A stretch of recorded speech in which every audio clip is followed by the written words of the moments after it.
They handed me the termination notice at exactly 8:15 in the morning, executing the corporate maneuver with the sterile precision of a pre-recorded automated announcement. The human resources manager, Sabrina Palmer, sat across from me in the glass-walled third-floor conference room, wearing a tailored cream jacket that still had the inventory tag tucked beneath her lapel. She offered that practiced, sympathetic smile that corporate handlers use right before they eliminate an entire division. She asked if we could have a brief transition chat, as though we were about to review routine quarterly travel expenses rather than dismantle my 22 years of dedicated service. I followed her down the quiet hallway, my leather dress shoes clicking against the polished linoleum in a steady, deliberate rhythm that sounded like a slow countdown. The room smelled of burnt espresso and fresh paper toner. Two younger executive assistants sat beside her with laptops open, looking eager to check another box on their morning operational checklist. Sabrina read directly from a laminated script, explaining that due to post-acquisition restructuring and operational optimization, my position as Senior Risk and Compliance Director was deemed redundant, effective immediately. I was being discharged without cause. I raised one hand calmly and requested a printed, physical copy of the termination letter on official company letterhead. Sabrina blinked, caught slightly off guard by an executive who showed neither shock nor distress before breakfast. She tapped her keyboard, sent the document to the desk printer, and handed me the fresh sheet. I folded the paper neatly, placed it inside my leather portfolio, and offered a polite thank you. As I walked toward the main elevator bank, I told them good luck, knowing with absolute certainty that they would need it far more than they could currently fathom. I stepped out of the glass tower of Stratford Global Logistics into the crisp morning air, holding a warm cup of dark coffee. Most executives who get cut during an aggressive private equity takeover spend their first hour in a state of quiet panic or making emotional phone calls to employment attorneys from their vehicles. I felt only the deep, focused clarity of a strategic plan that had been 6 months in the making. I was 54 years old. I had survived 4 corporate rebrands, 3 chief financial officers, 2 major software migrations, and a dozen executive shifts during my 22 years with the firm. When the private equity firm acquired Stratford Global Logistics 6 months prior, they brought in a wave of young vice presidents who viewed decades of institutional memory as unnecessary operational overhead. The new head of operations, Darren Brock, a 32-year-old executive who wore casual blazer jackets over t-shirts and filled every meeting with tech buzzwords, made it clear that senior compliance staff belonged to a bygone era. Within his first week on the job, Darren replaced our formal risk assessment reviews with mandatory weekly gratitude sessions and installed foosball tables in the former audit archive room. He stripped my access to core financial folders and reassigned my primary oversight duties to a junior analyst who had been with the firm for less than 90 days. But Darren and his new leadership team failed to realize one essential truth about senior compliance officers. We do not merely follow corporate policies. We document their historical evolution and preserve every structural record. 6 months ago, when rumors of the private equity buyout first began circulating through the executive suites, I did not complain or schedule emergency meetings with board members. Instead, I spent my evenings digging through our legacy contract database, examining archived files from past corporate transitions and historical acquisitions. Deep within the electronic archives of Archive Room 6B, I located a forgotten legal document from 10 years prior, when Stratford Global Logistics acquired a West Coast freight distribution firm.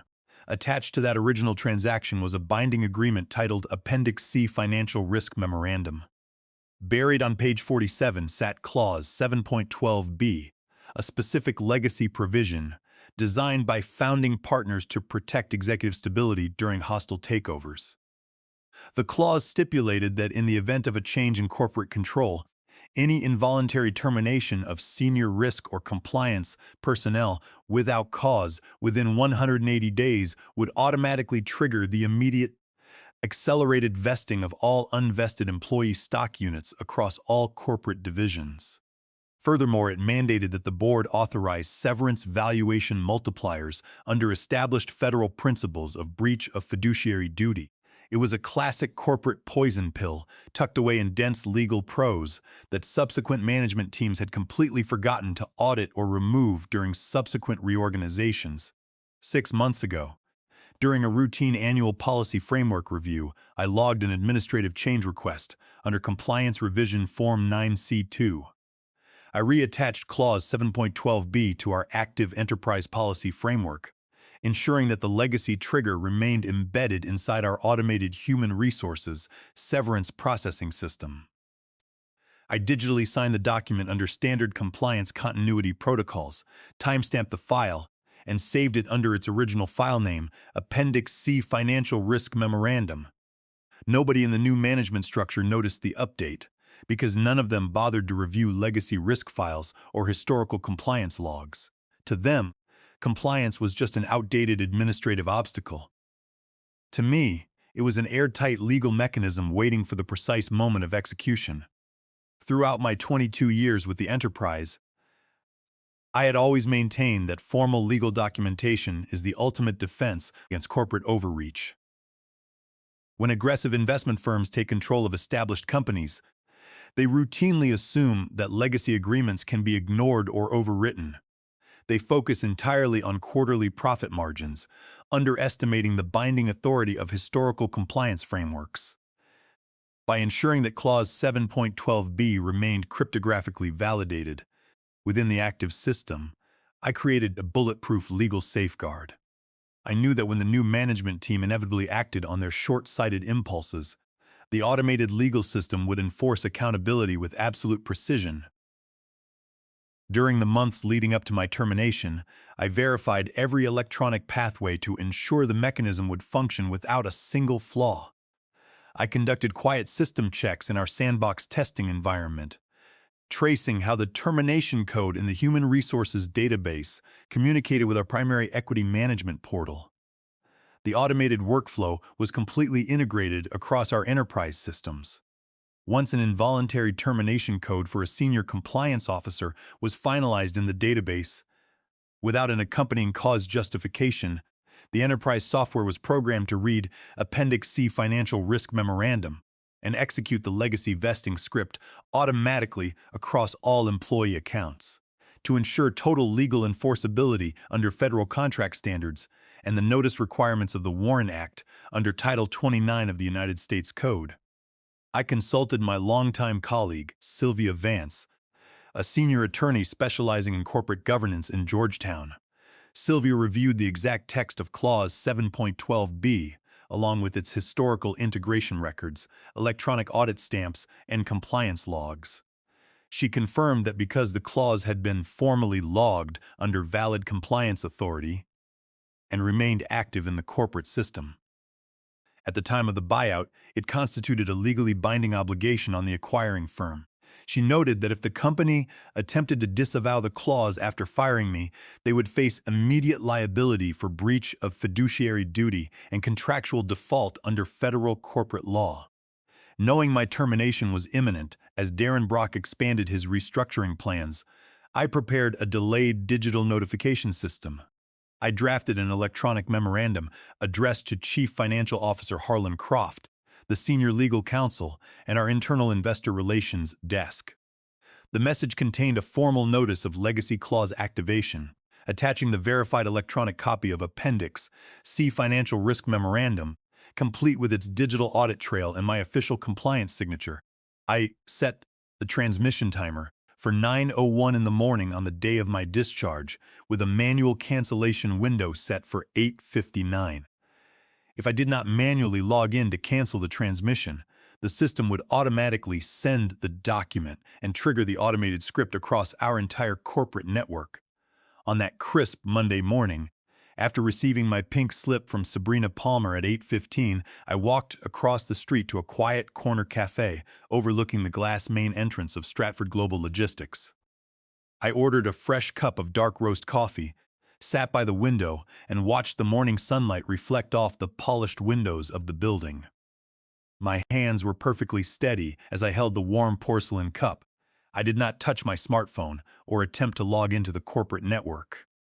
At 8:59 in the morning, the manual cancellation window closed permanently.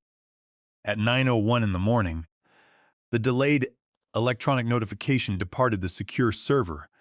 Inside the corporate data center, the automated severance processor received the confirmation of my involuntary discharge without cause.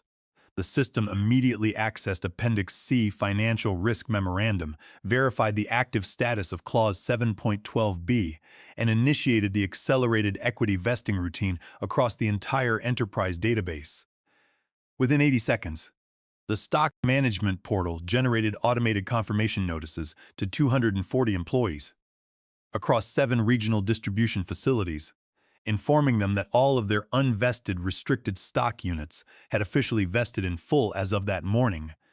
The initial reaction inside headquarters was a wave of quiet confusion that quickly spread across every floor.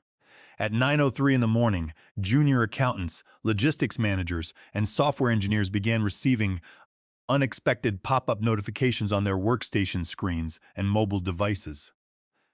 Staff members began sending frantic messages across internal chat channels, asking why their equity accounts suddenly reflected fully matured stock balances. In the engineering department, several senior developers discovered that their long-term retention grants had fully converted to tradable equity shares. A junior analyst in procurement walked into her manager's office holding her tablet, asking if the Human Resources Department had launched an unannounced anniversary bonus program. By 9:06 in the morning, the true magnitude of the event reached the executive suite on the top floor. The automated system had processed accelerated vesting for over 240 staff members, creating an immediate, unbudgeted financial obligation on the company's balance sheet. Darren Brock and Chief Financial Officer Harlan Croft were caught completely unprepared as their internal executive dashboards began flashing high-priority risk alerts indicating massive, unauthorized equity movement across all corporate accounts. As the automated script continued executing across our primary servers, it validated the digital signature attached to the compliance log. The system cross-referenced the severance processing rules with federal securities disclosures, ensuring that every stock transfer was recorded as an irrevocable corporate distribution. When private equity firms conduct leveraged buyouts, they typically rely on strict equity vesting schedules to lock in key operational talent while slashing middle management salaries. By accelerating the entire equity pool at once, the system effectively redistributed millions of dollars in corporate wealth directly into the personal accounts of the workforce. The junior analysts, warehouse supervisors, and IT specialists who had spent months worrying about sudden terminations suddenly found themselves holding fully liquid assets. From my vantage point across the street, I took another sip of coffee, knowing that while executive leadership had planned to make an example of my departure, they had instead accidentally funded the financial independence of the very staff they intended to exploit. At 9:15 in the morning, Chief Financial Officer Harlan Croft convened an emergency video conference with senior legal counsel, department heads, and human resources directors. The meeting was hastily titled Urgent Unexplained Equity Trigger. Thanks to a former junior colleague, Zachary Cole, who remained inside the compliance department and kept me informed through encrypted private text messages, I received a detailed account of the executive panic as it unfolded. Harlan Croft appeared on screen. From his home office, his face pale and visible beads of cold sweat forming on his forehead. He pounded his desk and demanded to know why the enterprise software had executed a company-wide equity acceleration without board authorization or prior committee review. A senior legal associate cleared his throat nervously and informed the group that the automated system had acted pursuant to a hard-coded compliance instruction linked directly to Appendix C Financial Risk Memorandum. When Harlan demanded to know who had authorized the active status of the document, the associate pulled up the electronic system audit log and read the entry aloud. Updated and verified by Senior Risk and Compliance Director Calvin Jennings during routine annual compliance review. A heavy, suffocating silence fell over the conference call as the executive team realized that the senior director they had fired less than an hour earlier had left behind an airtight financial mechanism. Harlan Croft immediately instructed the IT infrastructure team to shut down the primary equity processing servers and attempt to manually reverse the stock conversions. However, the corporate ledgers had already finalized the transactions and issued electronic confirmation certificates to all 240 employees. Under federal securities regulations and national labor laws governing executive compensation, once equity units are formally vested and posted to employee accounts, a corporation cannot retroactively confiscate or cancel those shares without individual written consent or proving explicit system fraud. Because my updates to Appendix C Financial Risk Memorandum were executed entirely legally under my authorized scope as Senior Risk Director, the corporate audit trail was completely clean and transparent.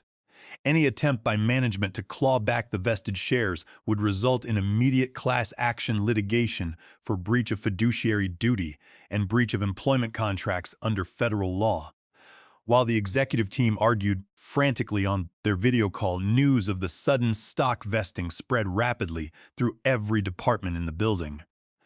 Employees who had been feeling anxious about potential layoffs following the private equity acquisition suddenly realized they were holding fully matured equity worth tens of thousands of dollars each.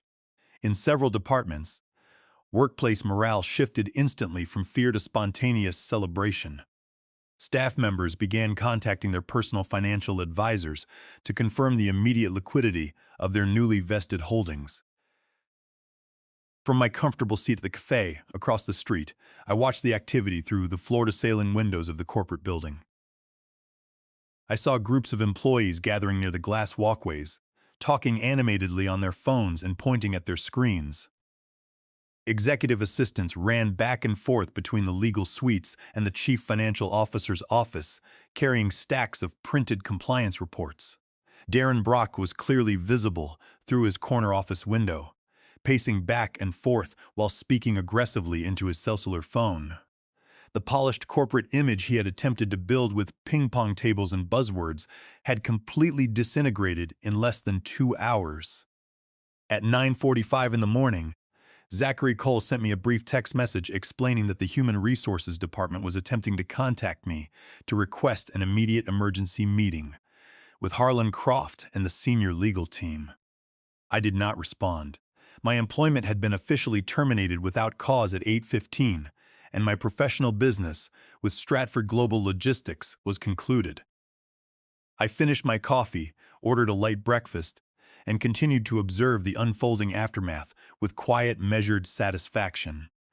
The internal executive panic deepened when legal counsel reminded Harlan Croft of the broader legal ramifications under Title 17 of the United States Code regarding corporate record integrity. If the executive board attempted to alter electronic audit logs or falsely accuse a former compliance officer of system sabotage, they would expose themselves to personal criminal liability for corporate document tampering and securities fraud. The electronic signature I had affixed to Appendix C Financial Risk Memorandum 6 months prior was cryptographically verified and anchored to the corporate compliance server. Every step I took was fully documented within my official duties, establishing an unassailable record of compliance governance. As the executive team realized, they were trapped between federal securities regulations and binding contractual obligations. Their aggressive posture dissolved into desperate damage control. Through the cafe windows, I could see Darren Brock slumping into his office chair, his phone still pressed to his ear, as he attempted to explain to the private equity board why $34 million in equity had just departed the corporate treasury. Meanwhile, news of the unexpected equity distribution began circulating among external regional partners and corporate supply chain contractors. When a major logistics corporation suddenly distributes massive equity pools to its core operational staff, industry insiders recognize that a structural shift is taking place. Several senior warehouse operations managers who had been contemplating early retirement realized that their vested stock options provided immediate financial security. They began preparing their formal retirement paperwork, knowing that the company could no longer leverage unvested equity to enforce restrictive retention clauses. The executive team had attempted to cut costs by firing senior staff, but they had instead created an operational environment where key personnel could walk away with complete financial independence, leaving Darren Brock and his private equity backers with an unprecedented management crisis. By 10:15 in the morning, the financial risk management team had completed a preliminary calculation of the total liability, triggered by Clause 7.12b, the accelerated vesting of unvested stock units across 240 employees, combined with the mandatory severance multipliers required by the legacy agreement, created an immediate financial obligation of $34,850,000. This massive sum was not a projection or an estimated future expense. It was a binding, present liability that hit the company's balance sheet effective immediately. The board of directors and the leadership of the private equity firm held an unlisted emergency executive call at 10:30 in the morning. The private equity partners who had acquired Stratford Global Logistics under the assumption that they could cut operating costs by eliminating senior personnel were furious. They demanded to know how an archived compliance clause from a 10-year-old merger had survived their acquisition due diligence intact. Harlan Croft was forced to admit that during the buyout process, the incoming legal team had focused entirely on short-term balance sheet reductions and had failed to audit legacy risk management files or cross-reference historical compliance continuity protocols. As the morning progressed, details of the corporate event began to leak beyond the walls of the headquarters building. A disgruntled former communications specialist shared a copy of the compliance notification on a prominent financial industry forum, highlighting how a 54-year-old risk director had utilized a dormant contract clause to protect employee equity upon his termination. Within minutes, financial news outlets and market analysts began tracking the story under the headline of the Jennings Clause. At 10:45 in the morning, my longtime legal advisor, Sylvia Vance, called my personal phone. She was chuckling softly as she described the reaction among corporate governance attorneys throughout the city. She informed me that several partner-level attorneys at major law firms had already reviewed the electronic audit trail of Appendix C, Financial Risk Memorandum, and concluded that the clause was completely bulletproof under corporate contract law. The legal documentation showed that every update I made had been filed within my official corporate authority, time-stamped correctly, and logged in full accordance with federal compliance guidelines. The company had no legal grounds to claim unauthorized modification or system tampering. Inside the corporate offices, Darren Brock attempted to hold an emergency department meeting to calm the staff and urge employees not to sell their newly vested shares. However, his authority had completely evaporated. Employees recognized that the senior director, whom management had dismissed as outdated, had actually secured their financial futures, while the new leadership team had demonstrated total ignorance of their own corporate governance structures.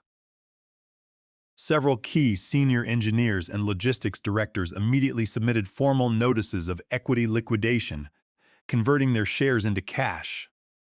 At 11:15 in the morning, my phone received a voicemail from Sabrina Palmer in Human Resources.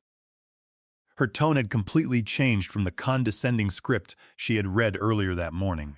She spoke haltingly, asking if I would be willing to return to the office as a paid consultant to assist the executive board in reviewing our legacy compliance files.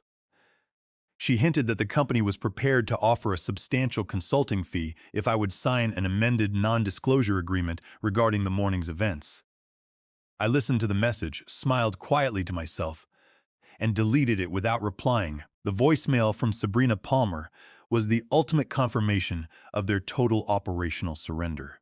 Only 3 hours earlier, she had sat in the third-floor conference room reading from a laminated script, treating my 22 years of experience as an easily disposable expense item. Now, faced with a $34,850,000 equity liability and mounting pressure from private equity investors, the executive board was desperate to buy my silence and restore a semblance of control.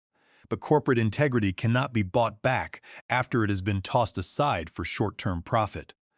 By refusing to engage in backroom negotiations or accept their consulting offers, I left the legal mechanism to perform its full work. The private equity firm had come into Stratford Global Logistics, believed they could strip institutional memory and replace seasoned professionals with cheap buzzwords. Instead, they received a masterclass in legal accountability, discovering that when you try to discard the architect, the building's structural framework remains firmly under the control of the law. Furthermore, the legal risk extended beyond the immediate $34 million stock payout. Under federal employment statutes governing corporate reorganizations, when a firm executes mass severance without cause while simultaneously accelerating equity pools, failure to maintain equal severance treatment across all affected departments exposes the board to personal legal claims under civil labor codes. The private equity directors realized that any aggressive legal retaliation against me would inevitably open their financial records to discovery proceedings in federal court, exposing their entire acquisition strategy to public inspection. By 11:25 in the morning, corporate defense attorneys advising the board urged Harlan Croft to avoid filing any police reports or civil injunctions. They cautioned that attempting to characterize standard compliance administration as a criminal act would violate strict federal statutes protecting whistleblowers and corporate auditors. The legal team stressed that my actions were completely consistent with the fiduciary responsibilities of a senior risk director enforcing historical corporate continuity. Every legal avenue the board explored led to the same inescapable conclusion. Clause 7.12b was valid and forcible and fully binding on the company. At 11:30 in the morning, Stratford Global Logistics convened its scheduled quarterly investor update call with Wall Street analysts and institutional shareholders. The chief executive officer opened the presentation with a prepared speech, attempting to highlight post-acquisition efficiency gains and projected revenue growth. However, 15 minutes into the call, Rachel Leifer, a veteran senior analyst from a leading financial news network, interrupted the presentation to ask about the market rumors regarding a $34,850,000 unbudgeted equity trigger. The chief executive officer stammered, attempting to dismiss the event as a minor internal accounting adjustment that would have no material impact on long-term valuation. But Rachel Leifer was relentless. She cited specific details from Appendix C Financial Risk Memorandum, asking how management could claim financial control when an archived compliance clause, triggered by the termination of their senior risk director, had just accelerated equity for 240 employees.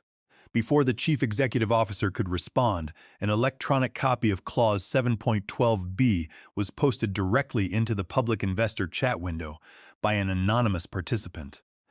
The impact on the financial markets was immediate and severe. Institutional investors viewed the incident as evidence of gross managerial incompetence and lack of governance oversight by the private equity owners. Traded shares of Stratford Global Logistics, which had opened the morning at $62.50, began to plummet rapidly on heavy trading volume. By 12:30 in the afternoon, the stock price had dropped to $41.20, erasing hundreds of millions of dollars in total market capitalization in less than 2 hours. At 2:03 in the afternoon, I received a formal electronic letter from the corporate legal department. The notice was brief and sterile, stating that due to ongoing internal reviews and systemic governance changes, the company was officially rescinding its standard mutual non-disclosure agreement. In plain terms, the leadership team realized that attempting to enforce legal restrictions against me would only invite further judicial scrutiny of their compliance failures and expose them to additional liability for breach of fiduciary duty under Title 17 of the United States Code. Sylvia Vance sent me a final text message confirming that the digital audit records were completely clear and that the corporate legal team had abandoned all prospects of litigation. My legacy as Senior Risk and Compliance Director was intact, and my actions were recognized across the corporate governance sector as a masterclass in lawful strategic protection. I finished my breakfast, paid the cafe bill, and walked to my car parked nearby. I started the engine, opened the windows to let the warm afternoon air flow through, and drove onto the highway heading away from the city. For 22 years, I had dedicated my professional life to maintaining the legal and operational integrity of a company that ultimately chose to treat institutional experience as disposable. But in the end, the formal systems they neglected became the precise instrument of their accountability. As the city skyline receded in my rearview mirror, I felt a profound sense of freedom and contentment. I had not engaged in destructive behavior or unlawful sabotage. I had simply written, preserved, and enforced the law exactly as corporate compliance demanded. The legacy of Clause 7.12b would remain in corporate folklore for years to come, a lasting reminder that while executives may come and go with trendy buzzwords, true authority belongs to those who understand the binding power of the written word. Driving along the open highway, I reflected on the fundamental lesson of my career. Private equity firms and aggressive young managers often enter established corporations with the arrogance of conquerors, assuming that speed and cost-cutting can replace diligence and legal precision.